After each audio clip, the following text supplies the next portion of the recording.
Fraternelle des salariés de groupe Bigard. Je valide le rapport d'activité et le rapport de trésorerie. C'est un sartois. Le groupe Bigard, c'est un peu moins de 15 000 salariés sur 60 sites industriels et commerciaux en France, de l'allottement des animaux jusqu'à la valorisation des cuirs, en passant par la transformation des viandes. Comme on le dit chez nous, de la fourche à la fourchette. Bigard, c'est le premier abatteur de France multi-espèces avec 99% des animaux abattus sont français. Le contexte en France de la consommation de viande ne cesse de baisser, notamment chez les gros bovins, avec une envolée des prix et pénurie de bovins. La production française de bovine a nettement baissé en 2025. Le contexte sanitaire explique une partie de ce repli. Dans cette baisse, le gouvernement a fait quoi pour l'éviter? Le Mercosur, où on va importer de la viande d'Argentine avec je ne sais quelles normes sanitaires. Le consommateur aujourd'hui fait que de constater la hausse du prix de la viande. Mais jusqu'où le consommateur sera prêt pour acheter encore de la viande? FO, chez Bigard, est la deuxième organisation syndicale avec près de 27%. 2026 sera l'année du cycle des élections avec 12 sites cette année. Et nous faisons tout pour améliorer notre position.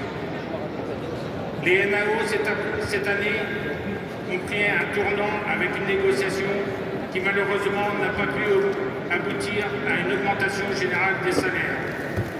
L'accord a quand même été signé par 3 organisations sur 4, avec 25 € d'évolution individuelle sur une période d'attribution d'avril à juin, pour environ 90% des ouvriers salariés, et 25 € sur la prime d'assiduité, ce qui représente quand même une augmentation de 2,4% pour un salaire de 2 100 €. S'il vous plaît, un petit peu de silence. Aujourd'hui, la difficulté dans nos abattoirs est de recruter, de fidéliser. C'est vrai qu'il faut se lever très tôt le matin, souvent faire des kilomètres, car bien souvent ceux-ci sont situés dans des campagnes. Alors aujourd'hui, plus qu'hier, avec le prix du carburant, beaucoup vont se poser la question, dois-je encore aller travailler ou pas? Pourtant, chez Bigard, nous avons une indemnité de transport pour venir au travail. Nous avons une école de formation pour former au métier au couteau. C'est vrai, un vrai savoir-faire.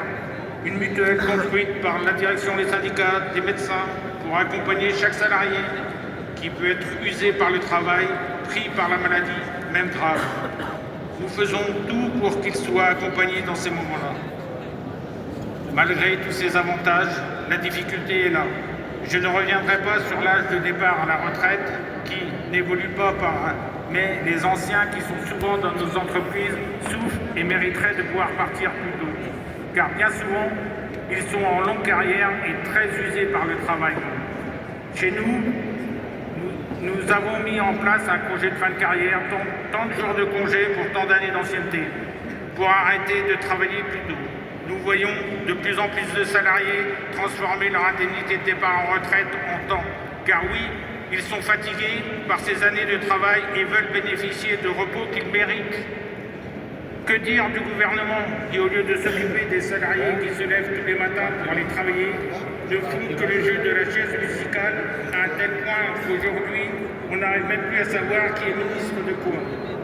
Mais en attendant, ils font passer ce qu'ils veulent sans faire de bruit. Petit exemple, la prime que les salariés peuvent avoir pour la médaille du travail pour récompenser leur fidélisation à l'entreprise.